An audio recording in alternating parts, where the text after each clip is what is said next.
welcome to Storytime with Kristina. That's me!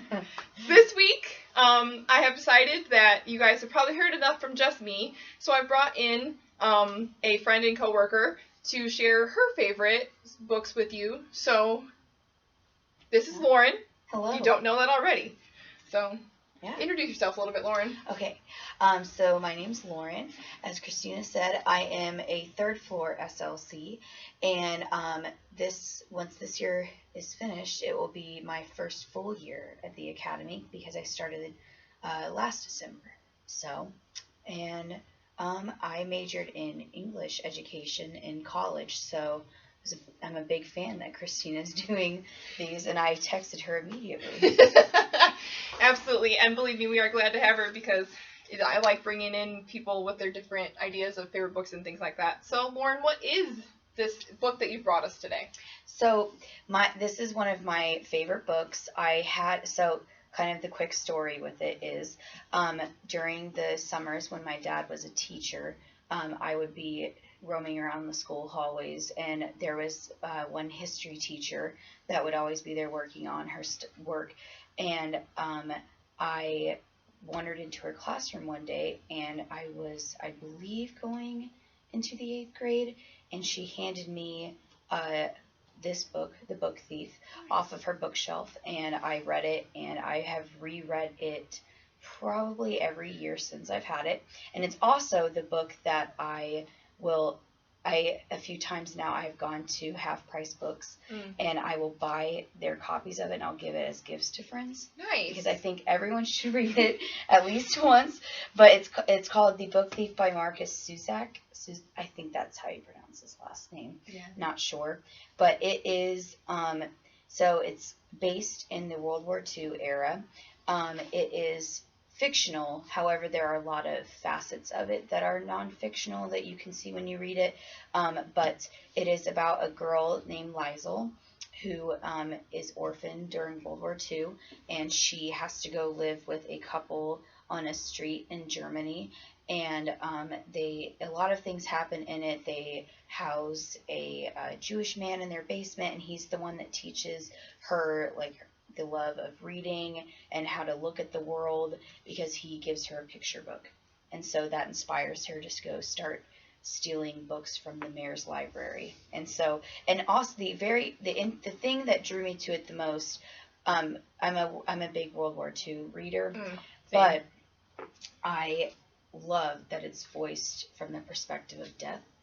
So that's the narrator. Oh, that's right. I forgot about that. Yeah. So the narrator is death, and because there's so much of it happening during World War II.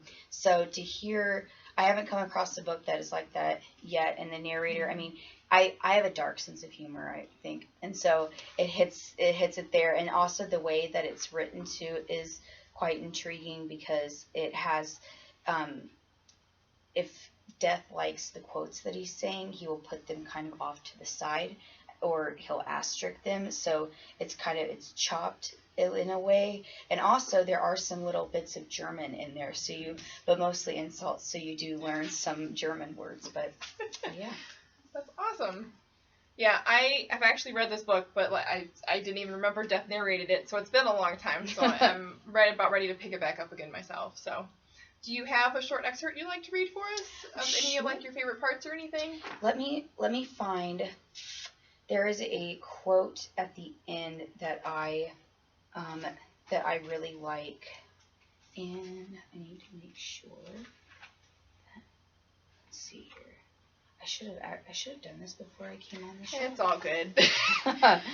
Um, This is a really informal show, so. Okay, well, this isn't the one I'm thinking of, but I do have it marked in here. It's towards the end, and it doesn't give anything away, just so everyone knows. But there also, I mean, there's a quote that I like and I wanted to find that one, but it's something along the lines of, "What color will the sky be when I come for you? What will the world look like?" And I like the feeling of that. But this is the one that I was able to find, but it says, "I wanted to tell the book thief many things about beauty and brutality, but what could I tell her about those things that she didn't already know? I wanted to explain that I am constantly overestimating and underestimating the human race, that rarely do I ever simply estimate it. I wanted to ask her how the same thing could be so ugly and so glorious, and its words and stories so damning and brilliant. None of those things, however, came out of my mouth. All I was able to do was turn to Liesl Miminger and tell her the only truth I truly know. I said it to the book thief, and I say it now to you. Last note from your narrator, I am haunted by humans. All right. Wow. Yeah. That's amazing. Yeah. If nothing else, Lauren, this has made me want to pick up this book. But I would also encourage you guys to do the same. Both Lauren and I really like this book, and I've met many other people. Also, the movie's not as good. It's not. Please read the book. I mean, it has its own charm to it. Yeah. I mean, I think from watching it, in my opinion, it's centered more for little kids or the younger children. But I mean, read the book first. Yeah. And then if you want to watch the movie, do it. But definitely pick this one up first. Yep. I would definitely read the book first. But if you don't have time for some reason because you're like really busy, the movie is good in and of itself. But also don't expect it to be the same thing. Yeah. So. Okay, I think that's all we have for this week of Storytime with Kristina. Thank you so much for coming on, Lauren. We greatly appreciate having you.